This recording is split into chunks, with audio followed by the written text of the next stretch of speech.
முடிவை எடுப்பதற்கு முன்பு ஜெபிப்பது மிகவும் நல்லது. கிறிஸ்து இயேசுவில் அன்புமிக்க சகோதர சகோதரிகளே, இன்று நாம் தாயாம் திருவையோடு இணைந்து பொது காலத்தின் 23ஆம் வாரத்திலே செவ்வாய்க்கிழமையிலே இந்த இறைவார்த்தை வழிபாடானது நாம் ஒரு முடிவை தேர்ந்தெடுப்பதற்கோ நம்முடைய வாழ்விலே ஏதாவது ஒன்றை தேர்ந்தெடுப்பதற்கு முன்பு நான் ஜெபிப்பது அந்த முடிவை எடுப்பதற்கு தேவையான தெளிவையும் ஆற்றலையும் இறைவன் நிறைவாக கொடுப்பார் என்பதை விளக்கக்கூடிய பகுதியாக இந்த இறைவார்த்தை பகுதி அமைந்திருக்கிறது. இன்றைய லூக்கா நற்செய்தி 6ஆம் அதிகாரம் 12 முதல் 19 வரை உள்ள இறைவார்த்தையிலே ஆண்டவர் இயேசு கிறிஸ்து 12 திருத்தூதர்களை தேர்ந்தெடுப்பதற்கு முன்பு அவர் இரவு முழுவதும் ஜெபிக்கக்கூடியவராக இருக்கிறார். அடுத்த நாள் காலையிலே 12 திருத்தூதர்களை தேர்ந்தெடுத்து அவர்களுக்கு திருத்தூதர் என்கின்ற பெயரையும் கொடுக்கக்கூடியவராக இருக்கின்றார்.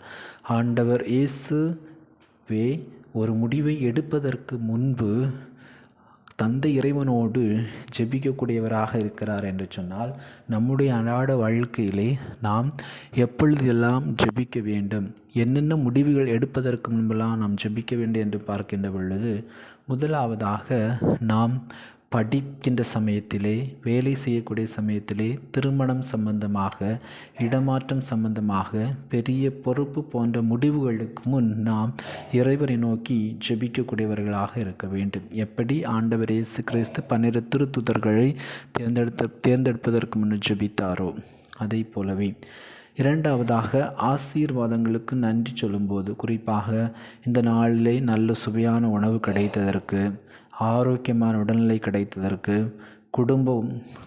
நல்ல ஒரு குடும்பம் கிடைத்ததற்கு, நல்ல ஒரு வேலை கிடைத்ததற்கு, வாய்ப்புகள் ஆகியவற்றுக்கு நன்றியுடன் நாம் ஜெபிக்கக்கூடியவர்களாக இருக்க வேண்டும்.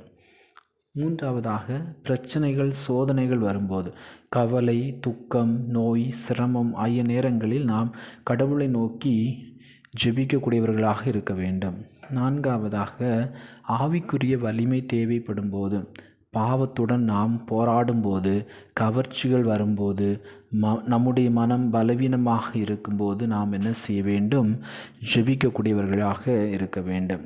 அதை போலவே மற்றவர்களுக்காக வேண்டிக் கொள்ளும்போது, குறிப்பாக நம்முடைய குடும்பத்தில் உள்ள நபர்கள், நண்பர்கள், நோயாளிகள், நம்முடைய நாட்டிற்காக, விசுவாசிகள் ஆகியோருக்காக நாம் என்ன செய்ய வேண்டும்? ஜெபிக்கின்ற பொழுது அவர்களுடைய தேவைகளுக்காக நாம் இறைவனை நோக்கி ஜெபிக்க வேண்டும். அதே போலவே இரவு பகல் அனைத்திலும், குறிப்பாக காலை எழுந்தவுடன் நாள் முழுவதும் படுக்கும் எல்லா நேரங்களிலும் நாம் இறைவனை நோக்கி ஜெபிக்க வேண்டும்.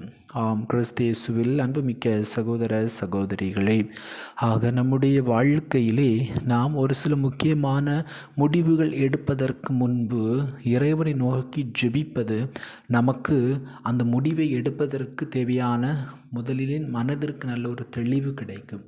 இரண்டாவது, அது எப்படிப்பட்ட பிரச்சனையாக இருந்தாலும் அந்த பிரச்சனையிலிருந்து நமக்கு விடுதலை கிடைக்கும்.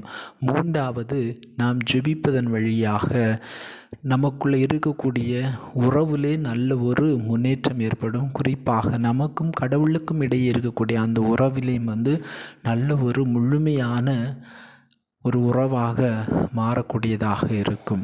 ஆம், கிறிஸ்து இயேசுவில் அன்புமிக்க சகோதர சகோதரிகளே, குறிப்பாக இந்த நாளிலே நாம் இறைவனை நோக்கி மன்றாடுவோம். நம்முடைய குடும்பங்களிலே ஒரு சில நேரங்களிலே பிரச்சனைகள் வருகின்ற பொழுது நாம் துவண்டு போகாமல் இறைவனை நோக்கி ஜெபிக்கக்கூடியவர்களாக இருப்போம்.